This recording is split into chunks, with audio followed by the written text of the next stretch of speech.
Ladies and gentlemen, you are still not ready for this. Hello my dear students, I hope all of you are doing good. I know all of you must be pacing up your preparation, maybe working hard to revise or recollect, or must be learning something new. Well, UPSC is not just about how much you study, rather it's about how well you could revise under pressure. Presenting you Dhurandhar, the final revision series, your last mile weapon to master economic current affairs.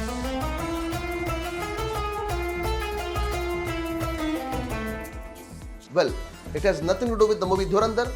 Rather, it is just a catchy phrase to shake you up so that you could focus on much needed economic current affairs topics. So, this is not just another lecture series.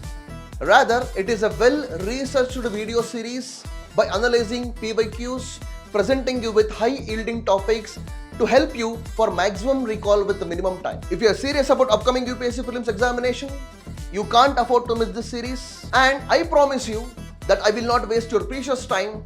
Rather, this series is going to sharpen your preparation to the battlefield. This includes a series of YouTube videos summing up to maybe 5 to 6 hours, divided into 3 parts, will be uploaded in our Insights YouTube channel. You can watch out this space from coming Friday 11 AM onwards. Start your final revision, build your edge, and walk into the examination hall like a Dhurandhar.